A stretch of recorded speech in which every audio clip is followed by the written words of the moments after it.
Hola, buenas tardes. ¿Se escucha bien? ¿Me escuchan? Sí, Muchas escuchamos muy gracias. bien. Bueno, puedo empezar, ¿cierto?, a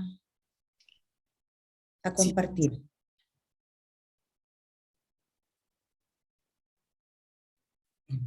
Aquí.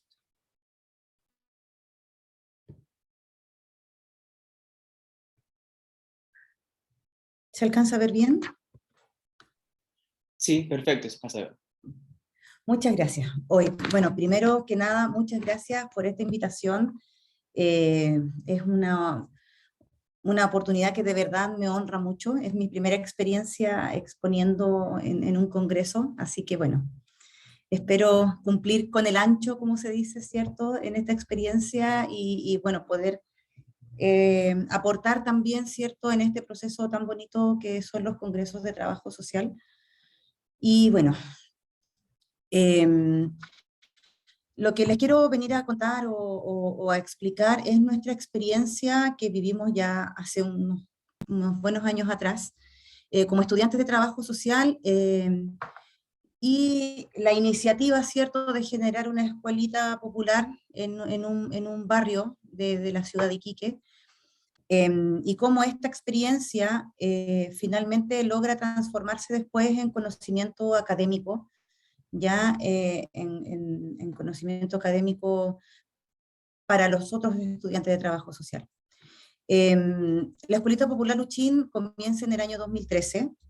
Toda esta historia que les voy a contar empieza en el año 2013 y continúa hasta hoy, ¿ya? Es una organización que hoy en día sigue en pie, se mantiene todavía con otros estudiantes de trabajo social que ya no somos nosotros. Bueno, y ahí les voy a ir explicando un poquito el porqué.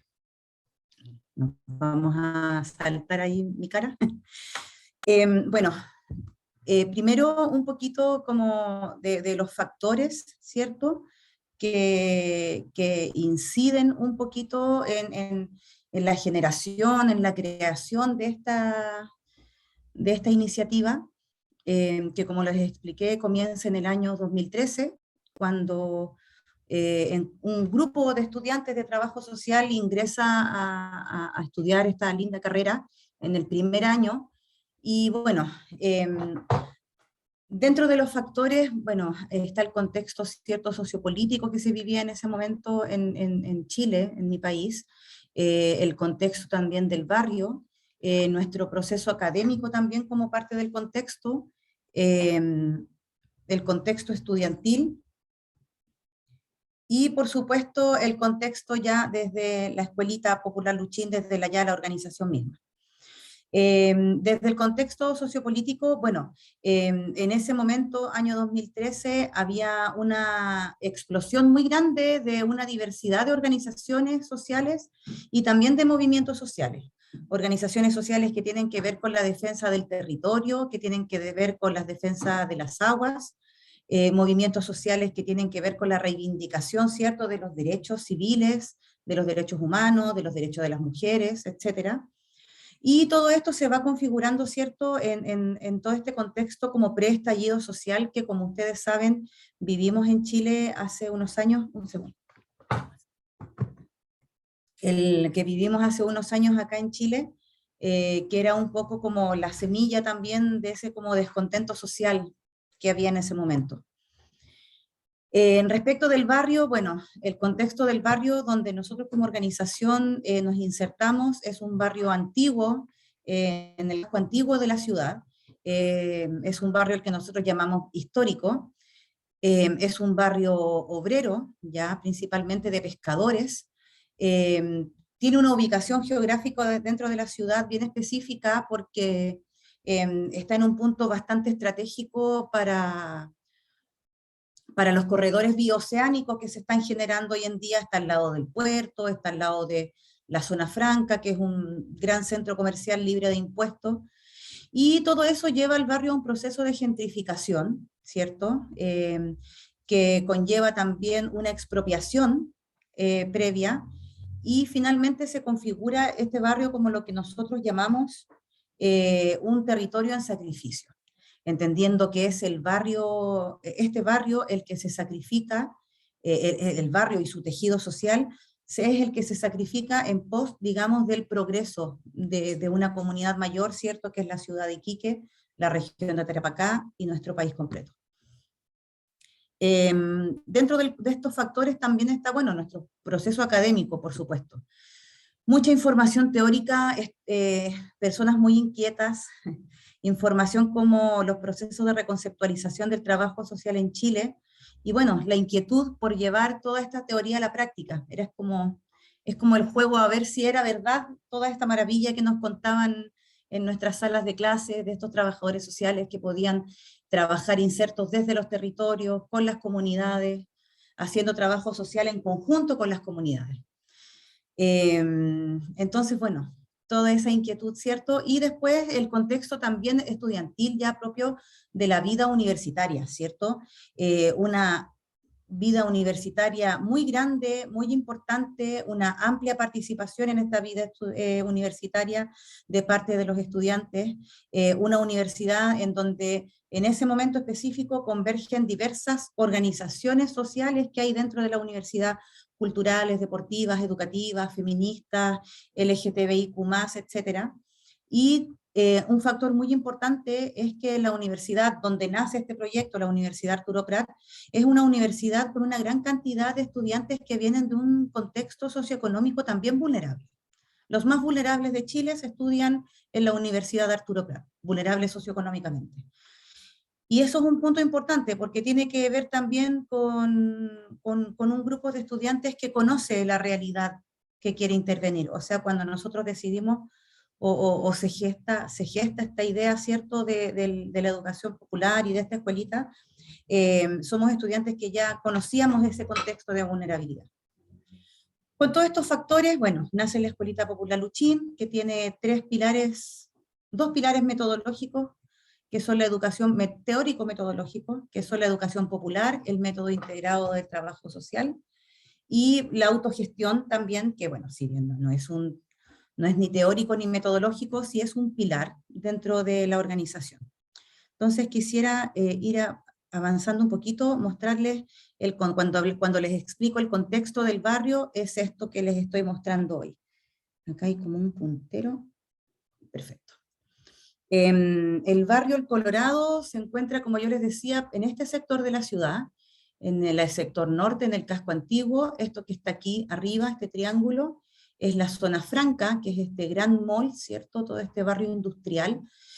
Aquí se configuran, era la playa del Colorado, aquí se configuran la industria pesquera, que es como la primera gran gentrificación, ¿cierto?, que vive el barrio, ya que al ser una caleta de pescadores, esta era la caleta que era su fuente de trabajo, y acá se instalan las empresas pesqueras alrededor del año, a fines de los años 70, ¿ya?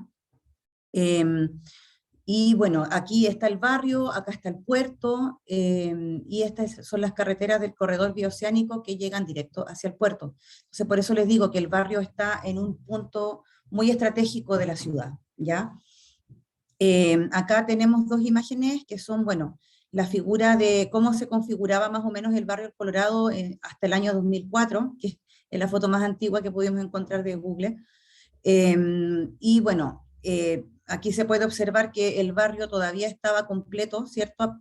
Y en la figura de abajo, en el año 2020, ya se puede observar como, por ejemplo, todo este sector de acá ya no existe, es expropiado para la construcción de dos carreteras, y el espacio de aquí también fue expropiado anteriormente para la instalación, ¿cierto?, de esta zona franca, de este mall libre de impuestos que les explicaba que existe. Bueno, y hasta este lado de acá no se alcanza a ver, pero ahí están las playas también, que como les contaba, también fueron de alguna manera, le fueron arrebatadas también al barrio, por decirlo de alguna forma, ¿no? Eso quería hacer. Ahí para que se pueda apreciar un poquito más, que esto para nosotros es muy importante de destacar, porque finalmente demuestra cómo se va desmembrando, ¿cierto?, el barrio físicamente, pero por supuesto que ese desmembramiento físico también incluye un deterioro importante del tejido social del barrio. Ya el barrio se fractura físicamente, como podemos ver en las imágenes, pero también se fractura su tejido social, se desvanece un poco, ¿ya? Bueno, elementos tan simples como que todo esto ahora sea un espacio donde no se puede cruzar. Esto que está aquí es un puente que es muy típico también del barrio El Colorado. Por aquí pasaba un tren antiguamente, entonces es algo muy típico de ellos, de su identidad. Entonces ya el hecho de que el barrio quede separado en dos, ¿cierto? Merma de alguna manera, ¿cierto? Como estábamos diciendo, el tejido social el tejido social del barrio. ¿Por qué hablamos de un proceso de gentrificación? Hablamos de un proceso de gentrificación porque finalmente es un barrio que primero queda en una especie como de abandono, es un barrio que está como un poco a la periferia de la ciudad, ¿cierto? Es un barrio donde viven familias vulnerables y que, como ya expliqué, tiene un punto, está situado en un punto muy estratégico. Entonces, bueno, nosotros cuando empezamos a hacer el trabajo de rescate de la memoria del barrio, a nosotros las familias nos contaban que, no sé, por ejemplo, cuando fueron las expropiaciones, llegaban a expropiar, llegaron un día 24 de diciembre con cheques a comprar las casas de las personas, y las personas, por supuesto, que eh, al ver una cantidad de dinero importante, entregaron sus casas en venta, pero no por un precio o por un valor justo tampoco. Y esto generó que estos grupos familiares tuvieran que irse a vivir a otros sectores todavía más alejados de la ciudad y mucho más periféricos e igual de vulnerables. Entonces, eso es un poquito como en el contexto de la historia del barrio, que para nosotros también, o sea, digo para nosotros como escuelita, ¿cierto? Como organización, también es muy importante relevar y destacar. Bueno, después de este como pequeña introducción que tiene que ver como con el contexto, con el barrio en sí, ¿cierto? Quería explicarles un poquito cómo fue el proceso de inserción en el barrio, ¿ya? Bueno, como les explicaba hace un rato, éramos un grupo de estudiantes de trabajo social, estábamos en primer año, pero aún así teníamos todo el brío, ¿cierto? Como les contaba recién, de poder saber si esto que nos contaban, si esta teoría que nos contaban era verdad, si era verdad que todo esto que hablábamos dentro de una sala de clases se podía llevar de alguna manera a la práctica, sobre todo en el trabajo más comunitario, ¿no? Eh, bueno, a pesar de que el diagrama tiene esta forma adjuntamos este círculo, ¿cierto? Estas flechas que indican que estos procesos en realidad son procesos dinámicos, no son procesos tan lineales como cuando uno trata de graficarlos visualmente. Y en realidad estos son momentos que ocurren casi todos al mismo tiempo, por decirlo de alguna manera, ¿ya? Traté de explicarlo como de esta manera. Le llamé mentalización pensando en esos espacios como de reflexión, ¿cierto? Pero en realidad es eso, espacios de reflexión. Entonces, existe el momento de mentalización y planificación, ¿cierto? Que tiene que ver en ese momento en específico primero con la delimitación territorial, o sea, ¿por qué quisimos trabajar en el barrio El Colorado? Nos interesó trabajar en el barrio El Colorado de Iquique, justamente porque a pesar de ser un barrio que tenía muchas cosas en contra, y que daba la sensación de que como se conoció iba a desaparecer, finalmente resiste. Hay una resistencia ahí también territorial. Es un barrio muy antiguo, es el primer barrio de Iquique, empieza como un asentamiento precolombino incluso.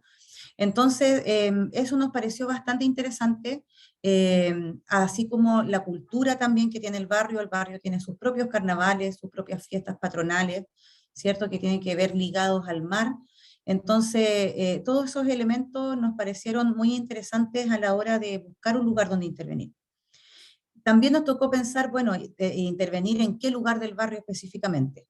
Y nosotros escogimos una sede social que estaba en abandono, con la intención de poder recuperar esa sede, ¿cierto? Un punto importante también es lo que ya mencioné hace un ratito, la reflexión, ¿cierto?, sobre la conexión entre la teoría y la práctica, que es algo que, bueno, llamábamos praxis en ese momento, o llamamos praxis, eso de llevar la teoría a la práctica y después como que devolvernos a la teoría de nuevo. Bueno, planificar estrategias de inserción en la comunidad, ¿cierto? Planificar acciones de intervención y también la planificación presupuestaria, que eso también es súper importante y más adelante vamos a verlo por qué. Otro factor muy importante al momento de la inserción comunitaria es que la comunidad es la protagonista, ¿ya? Y esto tiene que ver, ¿cierto?, con las herramientas que a nosotros nos entrega la educación popular al momento de intervenir, y tiene que ver con, primero, escuchar y validar a la comunidad. Ellos son los dueños de la voz, ellos conocen su historia más que nadie, ellos conocen su contexto más que nadie, y ellos saben sus necesidades más que nadie.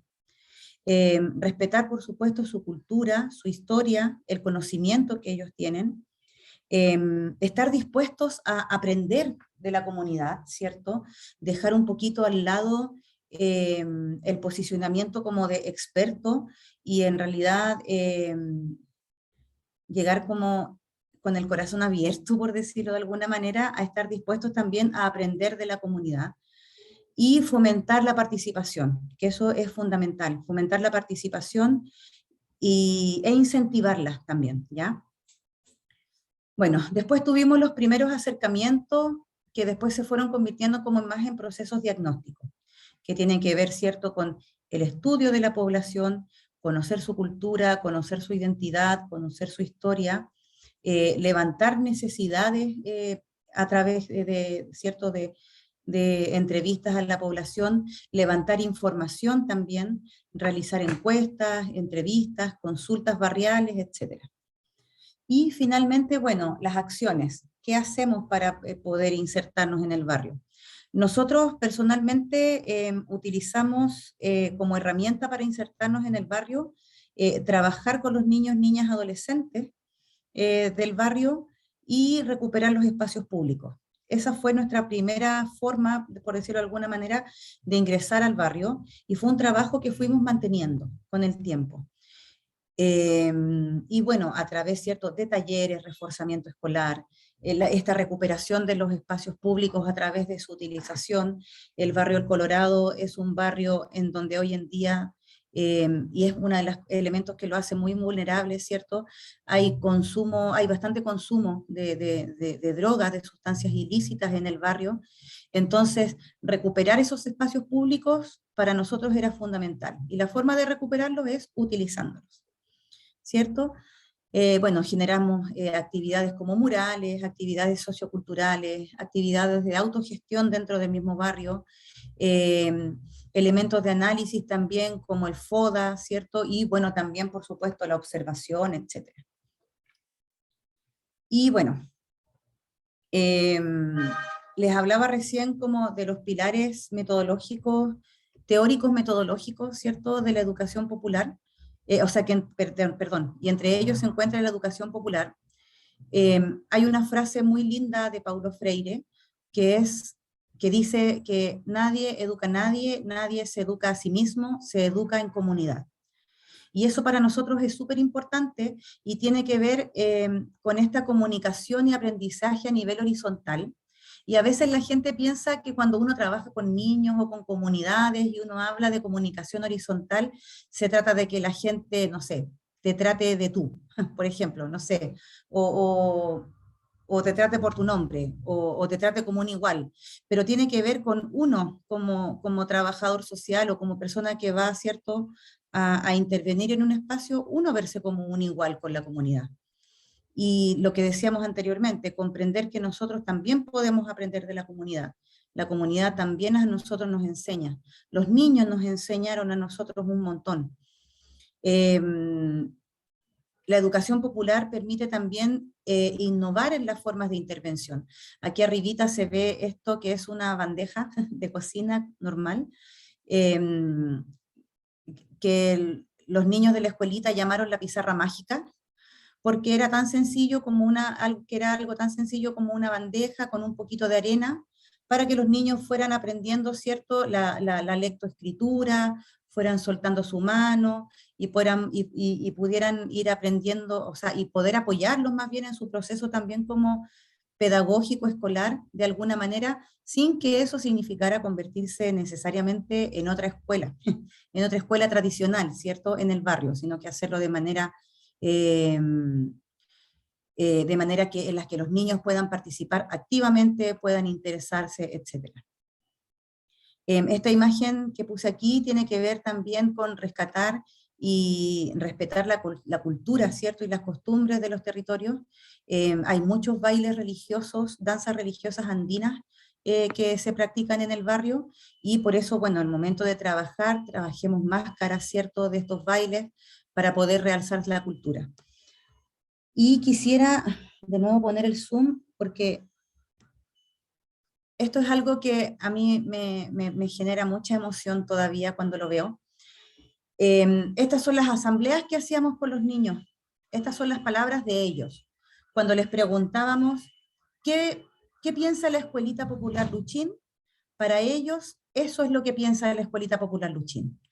Piensa que es importante la libertad, la participación, compartir, el respeto, la solidaridad, la no violencia, la diferencia, los derechos de los niños, el apoyo mutuo, el racismo, la naturaleza, contar hasta 10, por la paciencia.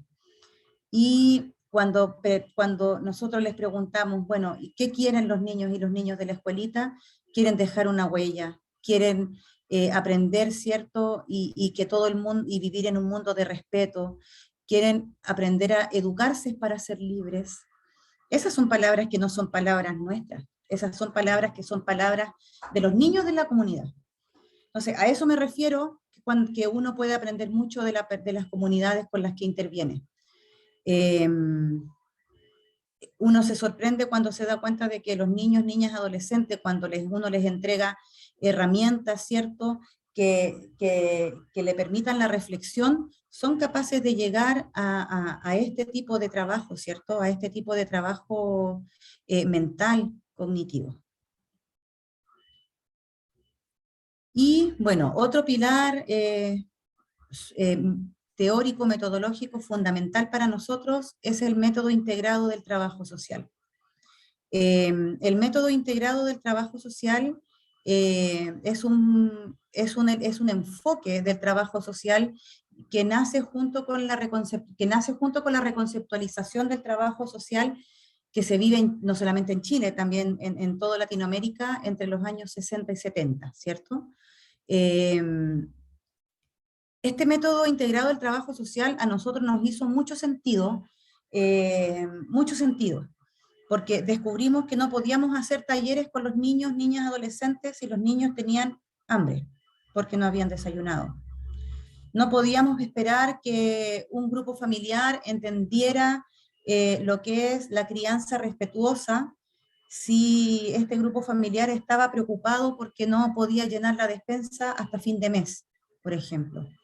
Entonces, fue comprender finalmente que no existe esta división metodológica clásica de trabajo social de familia, trabajo social de persona, de caso, trabajo social de grupo, trabajo social de comunidad. Esa división metodológica finalmente es como imaginaria, porque finalmente en la práctica, cuando uno trabaja en comunidades, es necesario trabajar con algún enfoque que pueda ver esto de forma a la persona en su contexto, ¿ya? La división metodológica clásica aísla a las personas de su contexto. No podemos aislar a las personas, no podíamos aislar a las personas del barrio El Colorado, a los vecinos del barrio El Colorado, de su contexto de gentrificación, de su contexto, ¿cierto?, de esta fractura del barrio, ¿cierto?, porque es parte importante también de ellos lo viven. Entonces, para nosotros es un elemento fundamental dentro del trabajo social comunitario este, este método integrado del trabajo social. Y acá en las imágenes, bueno, vemos un poco cómo aquí estamos trabajando justamente a nivel de casos, apoyando a las personas a poder postular a bonos sociales, ¿cierto? A poder hacer gestiones sociales, a través también, ¿cierto?, de la recuperación del espacio, como ya hemos dicho, trabajar en talleres con los niños, niñas, adolescentes. Acá en esta fotito de acá estamos trabajando con las autoridades después de que se sacó bueno, toma de terreno, le llaman acá en Chile, un asentamiento irregular de personas que había ahí, y también nos tocó, ¿cierto?, mediar un poco, trabajar junto con los dirigentes, empoderarlos para que pudieran también conversar con las autoridades y encontrar soluciones a ese problema, que en ese momento se convirtió en un problema muy álgido porque finalmente se convierte en un problema habitacional. O sea, ahí alrededor de 10 familias estaban quedando sin casa. Entonces, por eso decimos que, sobre todo en contextos de mucha vulnerabilidad y donde se quiere trabajar en comunidad, hay que pensar en un enfoque integrado del trabajo social, ¿ya? No solamente en esta visión separada, como en esta visión separada como en escalas, ¿ya? Como que el trabajo social, como que el trabajo social de caso no tiene que ver con lo que le pasa a la persona en su contexto, o sea, tiene todo que ver lo que le pasa a la persona en su contexto. Somos nuestro contexto. Entonces, bueno, ahí un poquito este gráfico como para demostrar, ¿cierto?, cómo este método integrado del trabajo social ve finalmente familia o caso, grupo y comunidad como una especie de engranajes, ¿cierto?, donde una no puede funcionar finalmente sin la otra, todo se conecta. ¿Y cuáles son las herramientas finalmente que hemos utilizado? Bueno, la asistencia social, como hablábamos, ¿cierto? Ayuda en alimentación, a conseguir asistencia social del gobierno, etcétera. Acompañamiento familiar, generar informes sociales, gestión de recursos estatales, talleres para niños, consultas vecinales, actividades socioculturales, la recuperación misma de los espacios públicos, la activación de las redes comunitarias y también la organización comunitaria. Traté de ponerlo un poquito como en una escala, así como desde familia más o menos a comunidad, para que igual se viera como las herramientas que se pueden utilizar en los diferentes como niveles ya de intervención o con las diferentes modalidades, para ya no hablar como de niveles. Y bueno, también les hablaba recién del tema de la autogestión como un pilar también importante. La autogestión se puede realizar a través de varios elementos. Puede ser la presentación de proyectos. Nosotros presentábamos muchos proyectos al departamento, no, perdón, a la Federación de Estudiantes, que contaba con recursos para poder entregar fondos, ¿cierto?, para la realización de proyectos. También se pueden realizar actividades para reunir fondos, nos vendíamos alimentos, hacíamos fiestas, etcétera, y acopios de momentos de emergencia. Tuvimos momentos de emergencia importantes, perdón, no solo el COVID, sino que anterior a eso también hubo varios incendios en el barrio, y eso también, bueno, nos puso una alerta y nos dio la obligación también, ¿cierto?, de generar estos acopios. ¿Por qué la autogestión es fundamental? Porque primero dignifica el trabajo territorial que uno esté haciendo, este voluntariado, o si uno lo quiere llamar así, lo dignifica, ¿cierto? Estamos hablando de trabajo social. Aunque fuéramos estudiantes, éramos estudiantes de trabajo social, trabajadores sociales en formación, ¿cierto? Entonces, no podíamos nosotros de nuestro bolsillo generar los recursos para poder realizar las actividades. Eso deja como de lado un poco el trabajo social y ya se transforma como más en caridad o filantropía, y eso no era lo que a nosotros nos importaba hacer. A nosotros nos importaba hacer trabajo social, ¿ya? Y lo otro es la sustentabilidad.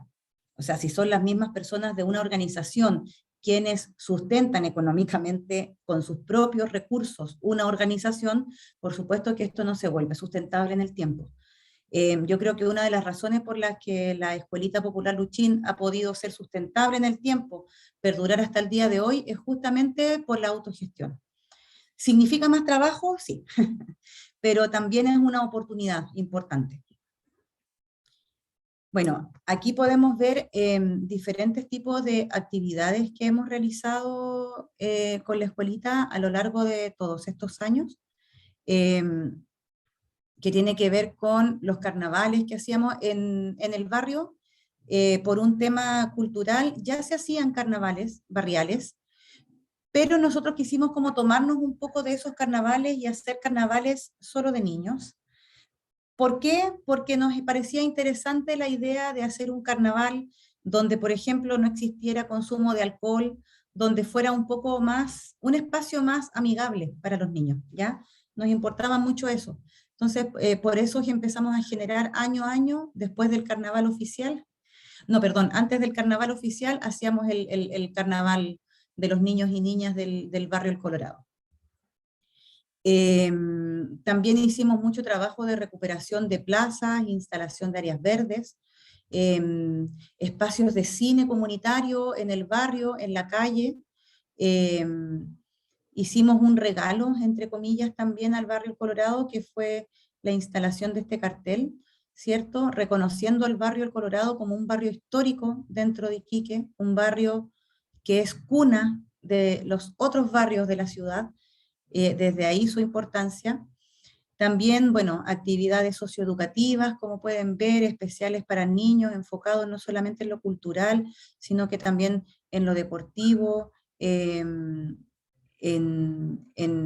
lo científico incluso, hicimos talleres de ciencias en algún momento, y también, bueno, el tema de los murales, que también es una forma de recuperar los espacios, ¿cierto? Hacer saber el sentir de los niños de un barrio, plasmarlo y de alguna manera ir utilizando los espacios públicos. Como aquí mismo, esto fue idea de ellos. Establecer las plazas del barrio como zonas libres de consumo de drogas, ¿cierto? Porque en esa plaza queremos jugar los niños, o quieren jugar los niños. Relevar también para ellos, también es importante preservar la historia de su barrio. Hay un sentimiento de identidad muy importante en el barrio El Colorado, y los niños son parte de eso y se sienten parte de eso. Entonces, para ellos también es importante relevar esta historia, ¿cierto?, de su barrio. Bueno, y también hicimos actividades en conjunto con otras organizaciones, ¿cierto? Circos callejeros que nos apoyaban con talleres de malabares, con músicos, con artistas, etcétera, que también nos ayudaban, ¿cierto?, a poder plasmar estas actividades ya y hacerlas hacerlas carne, como se dice, ¿no? Bueno, de a poco, porque esto al tratar como de resumirlo, se ve como una historia muy lineal y muy cortita, ¿cierto? Pero finalmente tiene que ver con un trabajo de muchos años. La Escuelita Popular Luchín ya va a cumplir 10 años, y eso es harto tiempo. De esos 10 años, 8 años nosotros fuimos actores, casi un poquito más de 8 años, fuimos actores muy activos dentro de la escuelita. Hoy en día, si bien seguimos participando de la escuelita, hoy en día tenemos otras herramientas porque ya somos profesionales, entonces podemos hacer informes sociales para las familias si los necesitan, apoyarlos con cosas ya como más, eh, con cosas más específicas, ¿cierto? Con necesidades más específicas, sobre todo dentro del ámbito familiar. Eh, Esta validación dentro del barrio y la comunidad universitaria fue algo que no fue inmediato. Llevó mucho tiempo de trabajo y requirió bastante constancia de nuestra parte, pero finalmente, bueno, lo logramos. La constancia dentro del barrio, ¿cierto? Estar trabajando constantemente.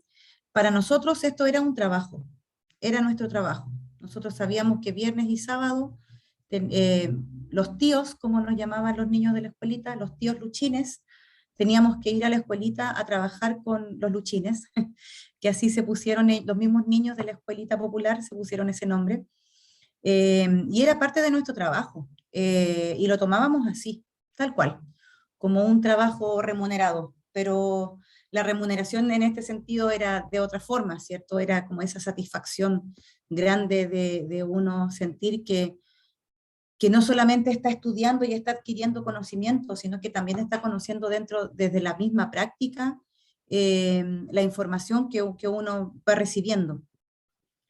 Eh, Atención a las necesidades específicas del barrio. Eso también fue súper importante para la validación dentro del barrio, dentro de la comunidad territorial. Eh, a veces un profesional o un estudiante, un voluntario, puede tener ideas súper fijas de qué es lo que quiere hacer dentro de una comunidad. Pero como ya dijimos antes, la comunidad es la protagonista y son ellos quienes más saben cuáles son sus necesidades. Entonces, atender las necesidades del barrio o de la comunidad o de las familias, eh, pero sus necesidades, sus reales necesidades, ¿cierto? No nuestros intereses, es algo que nos sirvió mucho para poder validarnos dentro de la comunidad. La autogestión, ¿y por qué lo digo como algo importante para validarnos? Porque los vecinos, los miembros de la comunidad del barrio, muchas de las actividades de autogestión las hacíamos dentro del mismo barrio. Y eso para los vecinos era súper interesante y era súper importante. El barrio, el Colorado, al ser un barrio vulnerable, es un barrio que también a veces está como medio sobreintervenido, en el sentido de que sí llegan al momento de las candidaturas, muchos candidatos, muchos políticos, hay muchas promesas, y la gente se va desencantando un poco de eso. Entonces, para ellos, para las personas, para los miembros de la comunidad, ver que éramos un grupo autogestionado, ¿cierto? Nos validaba mucho en la comunidad, porque demostraba que no teníamos que ver con partidos políticos, por ejemplo, ni con alianzas políticas, sino que era un trabajo realmente territorial. Eso nos fue permitiendo con el tiempo, ¿cierto?, generar esta relación, esta construcción de una relación de confianza con la comunidad. Eh, y finalmente nosotros también quisimos demostrarle, explicarle a las personas del barrio, o que ellos se reconocieran como un barrio histórico, que ellos reconocieran esa riqueza que tenían. ¿Ya? Eso era muy importante porque el barrio El Colorado, a pesar de ser un barrio con un montón de cosas positivas, era un barrio que era como un poco mal mirado, ¿ya? Entonces, reconocerlos a ellos como un barrio histórico, que ellos se reconozcan como un barrio histórico, también empodera mucho a la gente del barrio y le permite un poco quitarse ese estigma de barrio peligroso, de barrio malo, ¿ya? Entonces, eso para nosotros fue muy importante. Y bueno, finalmente la organización también logra validarse en la comunidad universitaria, y esto sí que era algo que nosotros como estudiantes no nos esperábamos para nada, eso sí fue una sorpresa. En algún comienzo, en los inicios de la organización, sí algunos profesores, algunos académicos o algunos directivos incluso de la universidad nos decían así como, dedíquense a estudiar, no se metan en cosas, se van a meter en lío, ¿qué pasa si hay algo que no pueden intervenir? ¿Qué pasa si les quita tiempo de estudio? La gente después les va a empezar a pedir cosas. En algún momento como que sí existía ese como temor o esa como duda de que un proyecto así pudiera como funcionar, pero nuevamente la constancia, ¿cierto?, del trabajo en terreno de la organización, en conjunto también con la formación universitaria y con esta reflexión, ¿cierto?, de teoría, práctica y volver a la teoría, ¿cierto? Finalmente generó un impacto positivo en que se vio reflejada cuando los estudiantes que participaban de esta organización comenzamos a integrar nuestras prácticas profesionales, y claro, tenía un impacto positivo y había una gran diferencia, una brecha entre ir a hacer una práctica profesional por primera vez, pero con un bagaje, ¿cierto? Con una experiencia ya en territorio, en familia, en comunidad, que ir a una práctica profesional por primera vez solo desde la sala de clases. Entonces, finalmente esto, la comunidad universitaria, nuestros profesores, nuestros académicos en ese momento también empiezan a observar eso. Y fue en ese momento que pasa algo bien bonito, porque esta organización que nace como en los inicios como de una forma muy anarco-hippie, no sé cómo decirlo, para que se explique como este contexto, finalmente termina siendo validada, muy validada por la comunidad universitaria hasta lograrse convertirse en un centro de práctica profesional. En la Universidad de Arturo Prat nosotros tenemos varios módulos de práctica profesional, eh, y nuestros últimos módulos de práctica profesional, que son la práctica profesional comunitaria y la práctica profesional integrada, perdón, la pudimos hacer dentro de nuestra organización. Y eso para nosotros fue súper enriquecedor y fue súper importante, esa validación, ¿cierto? La validación de esa constancia, la validación del trabajo en terreno de parte de nuestra comunidad universitaria. Y es así, bueno, ¿cómo logramos esto que les estoy contando, cierto? Que la Escuelita Popular Luchín logre ser un centro de práctica para los estudiantes que estábamos en ese momento trabajando en la organización, y que también se pudiera, desde todo este trabajo que ya llevaba un buen par de años, poder generar algún conocimiento, o sea, poder concretar toda esta práctica, todo este trabajo constante, trabajo de hormiguita le llamábamos nosotros, porque es un trabajo bastante invisible, finalmente entonces, cómo poder concretarlo en la generación de conocimiento. Como les estaba contando, se nos ofrece, se nos abre la posibilidad de realizar nuestras prácticas profesionales de comunidad y práctica integrada, y para ello, bueno, con ayuda, por supuesto, con apoyo ahí de nuestra académica, de nuestra profe guía, se presentan dos proyectos al Departamento de Vinculación Universitaria, con el fin de realizar una intervención comunitaria y posteriormente generar recursos pedagógicos para la carrera de trabajo social de la Universidad de Arturo Prat. De esta manera, después de esta vuelta tan larga, es como nacen dos proyectos, que uno es el proyecto de revitalización de barrio y el otro es el proyecto de formación de dirigentes sociales populares. En el proyecto de recuperación, de revitalización de barrios, de espacios públicos, ¿cierto? Este proyecto consiste, bueno, en un poco como retomar lo que ya veníamos haciendo, ¿cierto?, de recuperar estos espacios públicos a través de jornadas artístico-culturales, taller para niños, taller de muralismo, y también actividades de recuperación de memoria histórica, que son estas fotitos que están aquí abajo, que es un trabajo que se hizo en conjunto con los vecinos. Bueno, tenemos este barrio histórico, tenemos a estos vecinos históricos, bueno, juntémonos entonces a rememorar, ¿cierto?, nuestra historia, a realzarla, a darle la importancia que tiene en nuestra vida comunitaria. Fueron actividades muy bonitas que empezaban a las 6 de la tarde y no terminaban nunca, a veces. O sea, nos daban las 9, las 10 de la noche y los vecinos seguían ahí muy entusiasmados, contando historias. Logramos juntar diversas generaciones del barrio, juntábamos a los vecinos más antiguos del barrio, vecinos antiguos, estoy hablando de vecinas muy antiguas del barrio, vecinas de 90 años, de 98 años, que habían visto toda la historia de su barrio y de su ciudad pasar delante de sus ojos. Entonces, fueron espacios muy importantes, muy lindos, muy participativos, donde tuvimos mucha concurrencia de gente, y fueron espacios, y fueron memorias, digamos, que se rescataron también. Tratamos como de rescatar esas historias, ¿cierto?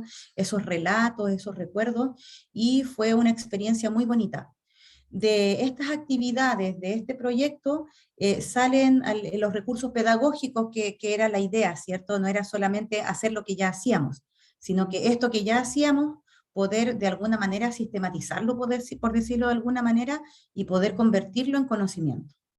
De esa manera nace, bueno, la publicación en la revista, de Trabajo Social, Cuadernos de Trabajo Social, de la Universidad Tecnológica Metropolitana de Chile, eh, que es la publicación e intervención social para la recuperación del espacio público en el barrio histórico El Colorado de Iquique, una experiencia basada en el método integrado del trabajo social. Y también la realización de un microdocumental que dura 10 minutos, que no lo alcanzo a mostrar, pero sí dejo los QR por si después quieren buscarlos ahí y poder verlos, que es el microdocumental de revitalización del barrio. Finalmente, el otro proyecto, que es el proyecto de formación, ¿cierto?, de dirigentes sociales populares, es un proyecto en el que se realizan actividades como talleres para dirigentes sociales. Estos talleres para dirigentes sociales se trabajan de manera participativa, ¿cierto? Primero se consulta a los dirigentes, a la comunidad, a los vecinos, qué es lo que en realidad ellos quisieran, si pudiéramos regalarles un taller, qué quisiera aprender. Entonces, eso fuimos también como recogiéndolo con ellos, ¿cierto? Y fue así que nacieron estos talleres de redes y recursos, ¿cierto? Taller también de formulación de proyectos para que también ellos puedan postular a proyectos sociales, ¿cierto? Y poder mejorar su barrio. Eh, y en ese trabajo también fue un trabajo muy bonito, muy interesante, porque no lo hicimos solamente nosotros, sino que ahí también participaron las académicas de la universidad, que fueron también a apoyarnos haciendo algunos de estos talleres. Y eso fue súper relevante para las familias, fue súper importante para ellos, la gente se sentía muy emocionada y muy entusiasmada de sentir que estaba recibiendo casi una clase universitaria en la sede de su barrio. Para ellos eso fue súper importante y para nosotros también fue una oportunidad y una experiencia. Y bueno, de este proyecto salen también recursos pedagógicos, que es la realización de otro microdocumental que tiene que ver exclusivamente con la organización comunitaria. Ahora, bueno, yo sé que no alcanzo a mostrar los documentales, pero quisiera mostrar lo que mostramos en algún momento como lanzamiento de estos microdocumentales. Tengo que quitar el puntero y ahí sí. Espero que se escuche. Si no se escucha, me avisan, por favor, y paro el video.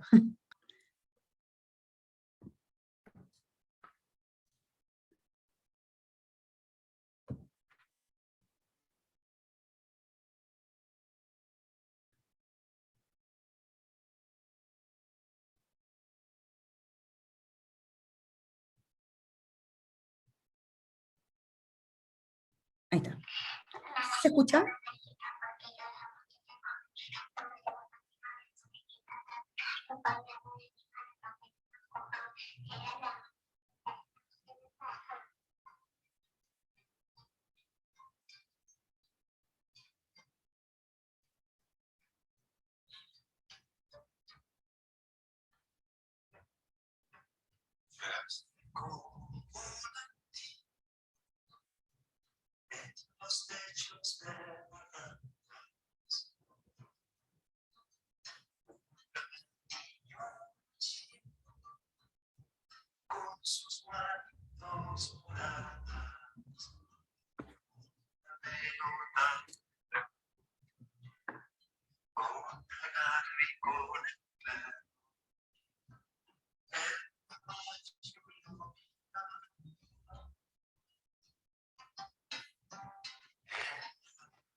Bueno, ¿cómo vuelvo ahí?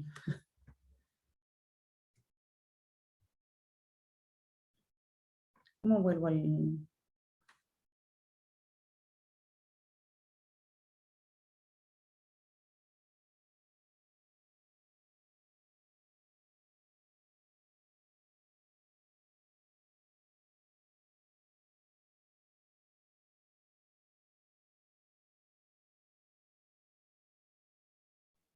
Ay, ya, disculpen, me puse nerviosa. Pensé que ya no iba a poder volver. Bueno, el trabajo audiovisual no lo hicimos nosotros. Lo hicieron organizaciones que se encargan de trabajo audiovisual. Por eso pudo presentarse un material como muy bonito, muy profesional.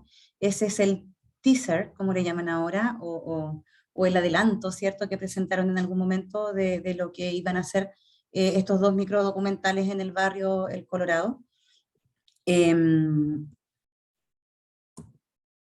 Bueno, ahí dejé los QR porque yo sé que esto se va a subir, entonces para que puedan, si quieren, ingresar a que puedan ver los microdocumentales y también la publicación en la revista, donde ahí se cuenta, ¿cierto?, toda esta experiencia de forma mucho más detallada, ¿cierto?, que lo que se puede hacer aquí.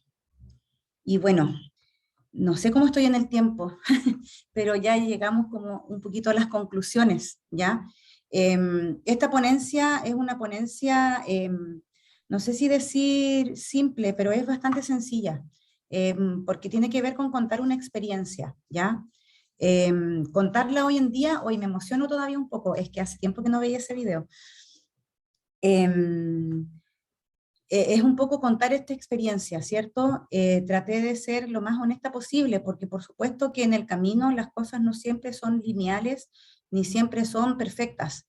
Se requirió mucha constancia para lograr concretar todo este trabajo, para lograr ser validados en el barrio, ¿cierto? Como un espacio importante para sus vecinos, o que la escuelita sea un espacio importante para sus vecinos. Eh, Hoy en día eh, somos por decirlo de alguna manera, adultos significativos de muchos de los niños de la escuelita. Eh, Somos una red para muchas de las familias del barrio, y eso ha sido un trabajo que solo ha significado constancia. ¿Ya? A pesar de que es difícil, muchas veces son cosas que cuestan, ¿ya?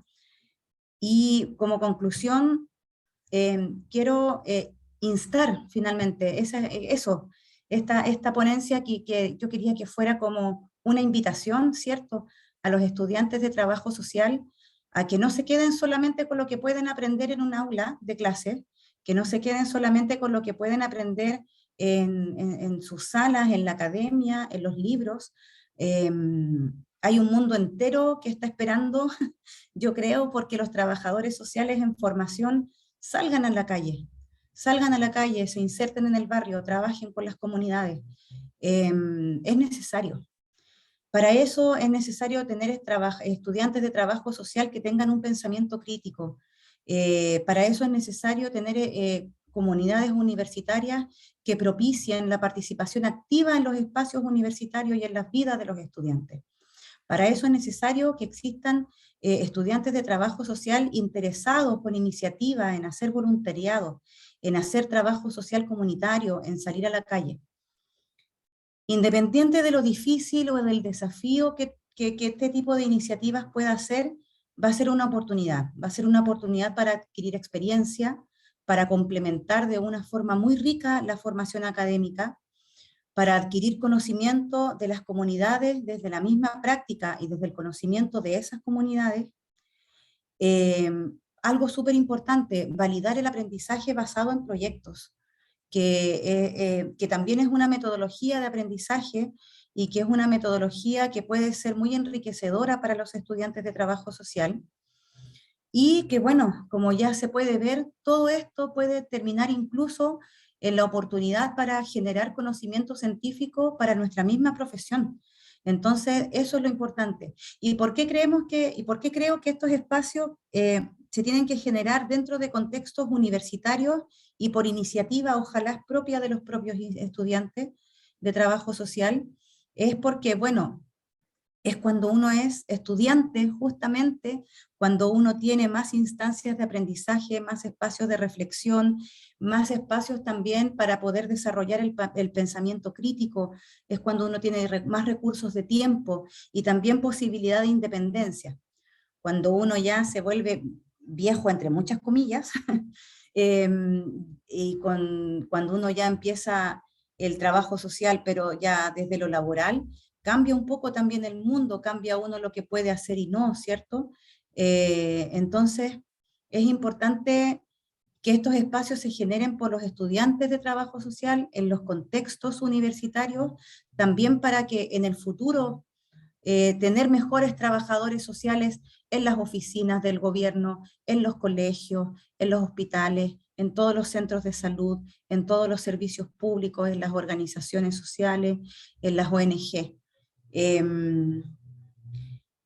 Eso, a modo como de reflexión, eso. Esta presentación quería ser una instancia para, ¿cierto?, para instar y para incentivar a los estudiantes de trabajo social a que se atrevan a salir a las calles, a que se atrevan a trabajar en las comunidades y que se atrevan también a todo ese mundo de oportunidades que se abren cuando uno se atreve a estas experiencias. Muchas gracias.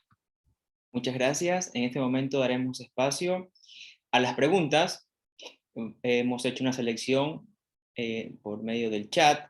La primera pregunta la realiza Carolina Vélez y nos dice o nos pregunta a qué se refiere con crianza respetuosa.